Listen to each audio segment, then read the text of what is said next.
વિકાસના નામે બનતા માર્ગો જો 3 મહિના પણ ન ટકી શકે તો પ્રશ્ન ફક્ત રોડનો નથી રહેતો, પરંતુ સમગ્ર સિસ્ટમ પર ઊભો થાય છે. અને અમરેલીમાં આવી જ એક ઘટના સામે આવી છે, જ્યાં લાખોના ખર્ચે બનેલો સીસી રોડ હવે ફરી તોડી પાડવાનો વારો આવ્યો છે. ત્યારે આ મામલે રાજકારણ ગરમાયું છે અને કોંગ્રેસ દ્વારા આ મામલે તંત્ર પર ભ્રષ્ટાચારના ગંભીર આક્ષેપો લાગ્યા છે. શું છે સમગ્ર મામલો? આવો વિગતે વાત કરીએ આ અહેવાલમાં.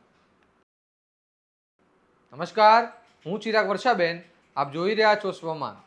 અમરેલીમાં વિધાનસભા ગેટથી કોલેજ સર્કલ સુધીનો અંદાજે 2800 મીટરનો સીસી રોડ થોડા જ સમય પહેલા બનાવવામાં આવ્યો હતો, પરંતુ આ રોડનું સેમ્પલ ટેસ્ટિંગ ફેલ જતાં તંત્રએ તેની એક ભાગ તોડી પાડવાનો હુકમ કર્યો છે અને હાલ આશરે 150 મીટર જેટલો રોડ તોડી પાડવામાં આવ્યો હોવાનું સામે આવી રહ્યું છે.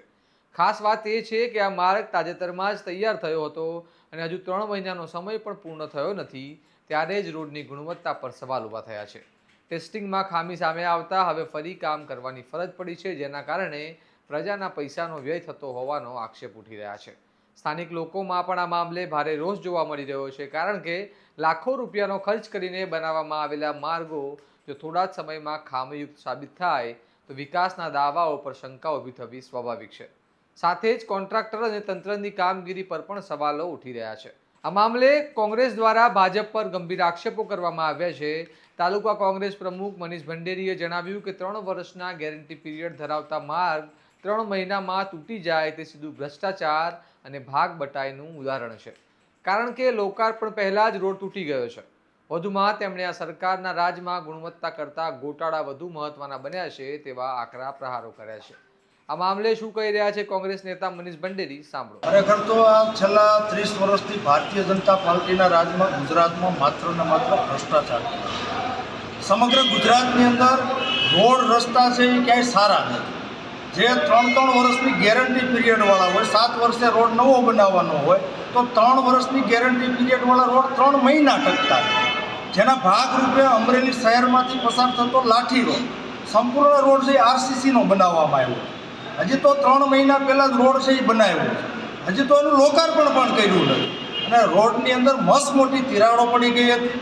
લોક ફરિયાદ અને વિપક્ષે જ્યારે અવાજ બુલંદ કર્યો ત્યારે ના છૂટકે પણ એ રોડ છે એ ફરીવાર તોડીને બનાવવાનું કામગીરી છે એ શરૂ કરવામાં આવી છે. જ્યારે કોન્ટ્રાક્ટરને કે સુપરવાઇઝરને પૂછવામાં આવ્યું કે ભાઈ આ રોડ શા માટે બનાવીને 3 મહિનામાં તોડવામાં આવ્યું, તો એ લોકો એવા જવાબ આપે છે કે ભાઈ સેમ્પલ ફેલ. તો મારે જે તે અધિકારીઓને કહેવું છે, નાયબ કાર્યપાલક ઇજનેર હોય કે કાર્યપાલક ઇજનેર હોય કે એસઓ હોય કે સાઇટ સુપરવાઇઝર હોય, તો સેમ્પલ ફેલ ગયા, રોડ બની ગયા તો અત્યાર સુધી શું કરતા હતા? એની ક્યાંક ને ક્યાંક મીઠી નજર તળે અધિકારીઓ અને ભાજપના નેતાની ભાગ બટાઈને હિસાબે આ રોડ છે નબળી ગુણવત્તાવાળા ગયા છે અને ટૂંકા સમયગાળાની અંદર 3 મહિનાની અંદર લોકાર્પણ કર્યા પહેલાં જ તૂટી ગયા. હવે અમરેલી શહેર, અમરેલી જિલ્લાની અને ગુજરાતની જનતા છે જાગૃત બની ગઈ છે. ટૂંક સમયની અંદર જ્યારે સ્થાનિક સ્વરાજ્યની ચૂંટણી આવતી હોય, તાલુકા, જિલ્લા પંચાયત, નગરપાલિકા અને મહાનગરપાલિકાની ચૂંટણી હોય તો આ ગુજરાતની જનતા આ ભ્રષ્ટાચાર ફેલાવનાર, આ નબળા રોડ બનાવનાર આ ભારતીય જનતા પાર્ટીને જાકારો આપવાનું કામ કરવાનું છે. આ વિવાદ થતાં અમરેલીના કાર્યપાલ ઇજનેર દ્વારા આ મામલે પ્રતિક્રિયા આપવામાં આવી છે, જેમાં તેઓ કહી રહ્યા છે કે આખા રોડનું નહીં, પરંતુ ફક્ત અમુક ભાગોનું જ સેમ્પલ અમે લેવામાં આવ્યું છે અને એના ટેસ્ટિંગ દરમિયાન તે ખરાબ નીકળ્યું છે, જેને તોડીને હવે નવો કોન્ટ્રાક્ટરના ખર્ચે રોડ બનાવવામાં આવશે, પરંતુ તેની સામે કોઈ કાર્યવાહી કરવાની વાત તેમણે મીડિયા સમક્ષ જણાવી નથી.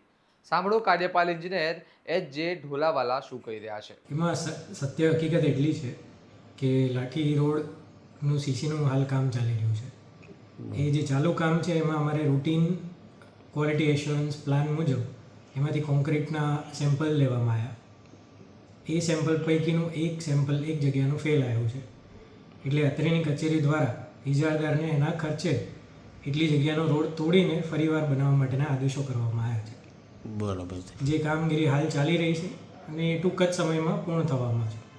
બરાબર સાહેબ. તો એ એટલો કટકો જ છે કે પછી સાહેબ આગળ કાંઈ? મેં જેમ કીધું કે ઘણી જગ્યાએથી સેમ્પલ લેવામાં આવ્યા. ખાલી જેટલી જગ્યાઓ કે જ્યાંથી સેમ્પલ ફેલ આવ્યો છે એટલું કોન્ક્રીટને ટોટલી રિમૂવ કરીને ત્યાં નવેસરથી કોન્ક્રીટિંગ કરવાની આદેશો આપ્યા. અને આ ખર્ચ જે હવે થશે એ ખર્ચ કોણ ભોગવશે સાહેબ? કોન્ટ્રાક્ટરે ભોગવવાનો થશે. એના ખર્ચે અને જોખમે કામગીરી કરવાની થશે. તંત્ર તરફથી હાલ ખામીયુક્ત ભાગ તોડી ફરી બનાવવાની કાર્યવાહી શરૂ કરવામાં આવી છે, પરંતુ મોટો સવાલ એ છે કે શરૂઆતમાં જ ગુણવત્તા ચકાસણી કેમ ન થઈ, અને જો થઈ હતી તો આવી ગંભીર ખામી કેવી રીતે રહી ગઈ? કારણ કે અંતે નુકસાન તો સામાન્ય નાગરિકોના પૈસાનું જ થાય છે. આ મામલો વધુ ઉગ્ર બને તેવી શક્યતાઓ છે, કારણ કે સ્થાનિક સ્વરાજ્યની ચૂંટણી પહેલા આવી ઘટના બનવી સત્તા પક્ષ માટે તકલીફ ઊભી કરી શકે છે.